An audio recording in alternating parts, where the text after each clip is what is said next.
তুমি চিন্তা করো না, আমার কাছে একটা উপায় আছে। তুমি গিয়ে এবারে শুয়ে পড়ো, রাত অনেক হলো। তারপর ওর বউ নিজের ঘরে শুতে চলে যায়।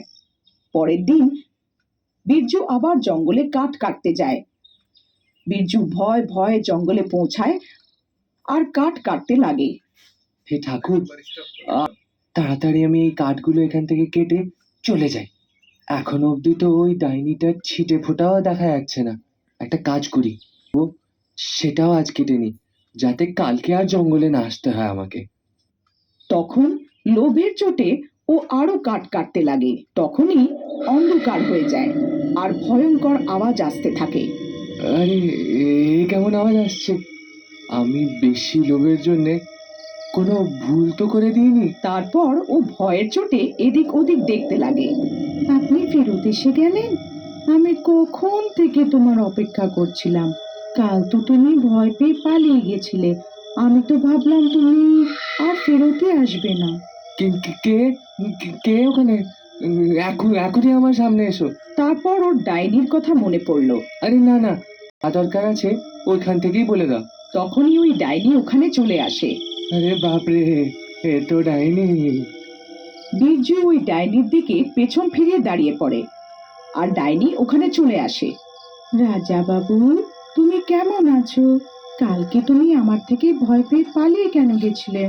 একটু আমাকে পেছন ফিরে দেখো তো। আরে না না ডাইনি, আমি আপনাকে পেছনে ফিরে দেখতে পারবো না। যদি আমি পেছনে ফিরে আপনাকে দেখে প্রাণে মেরে দেবেন। আরে আমাকে ক্ষমা করে দাও আর আমাকে এখান থেকে যেতে দাও। আজ তো তোমাকে আমার পেছন ফিরে দেখতেই হবে, না হলে আজকে আমি তোমাকে কোথাও যেতে দেব না। আমার লাগছে আজকে এই ডাইনিটা আমাকে এখান থেকে আর যেতে দেবে না। এবার কি করি আমি? একটা কাজ করি, যে উপায় আমি কালকে রাত্রে ভেবেছিলাম ওইটা আরো একবার নির্বাহ করে দেখি। কে জানে আমার উপায় কাজ করে যায়। ঠিক আছে ডাইনি, আমি আপনাকে পেছনে ফিরে নিশ্চয়ই দেখব, কিন্তু তার আগে আমার একটা শর্ত আছে। কেমন শর্ত? আপনি নিজের চোখটা বন্ধ করে নিন, তারপর আমি তাকাবো। আচ্ছা, তো রাজা বাবু আমার থেকে লজ্জা পাচ্ছে। ঠিক আছে রাজা বাবু, আমি নিজের চোখ বন্ধ করছি। তারপর ডাইনি নিজের চোখ বন্ধ করলো। তখনই বিরজু দৌড়ে যায় আর নিজের ঝুলির থেকে একটা আয়না বের করে নিয়ে আসে আর ডাইনির সামনে দাঁড়িয়ে যায়। ডাইনি ডাইনি, দেখো আমি তোমার সামনেই দাঁড়িয়ে আছি, এবার তুমি নিজের চোখটা খুলতে পারো। ডাইনি নিজের চোখটা খোলে আর আশ্চর্য হয়ে যায়। ও নিজের সামনে আরেকটা ডাইনিকে দেখতে পায়। আরে, কে তুই? এ আমার ফাঁদে পড়েছে, তুই একে ছেড়ে দে। তারপর ওই ডাইনি নিজের প্রতিফলনাকে ভয় পাওয়ানোর চেষ্টা করে। এই এই জঙ্গলে শুধু আমার রাজ আছে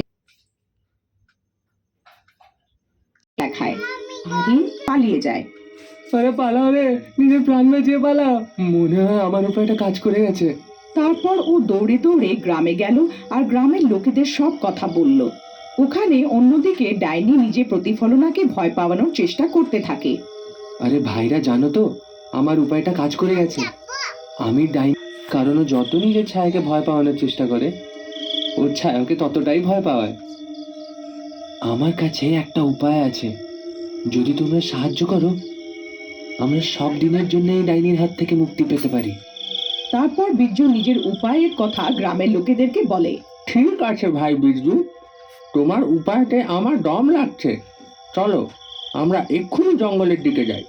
সবাই নিজের হাতে একটা একটা আয়না ধরে জঙ্গলের দিকে চলে যায় আর একটু পরে ওখানে পৌঁছে যায়। ডাইনি এখনো নিজের প্রতিফলনাকে ভয় পাওয়ানোর চেষ্টা করে যাচ্ছিল। গ্রামের লোকে ওখানে পৌঁছে নিজের নিজের আয়নাকে সামনের দিকে করে দেয়। এই ডাইনি, তুই এখানে কি করছিস? এটা আমাদের জঙ্গল, তুই এক্ষুনি এই জঙ্গল ছেড়ে চলে যা, নাহলে আমরা সব ডাইনিরা মিলে তোকে মেরে দেব। ডাইনি নিজের সামনে এতগুলো ডাইনিকে দেখে ভয় পেয়ে যায়।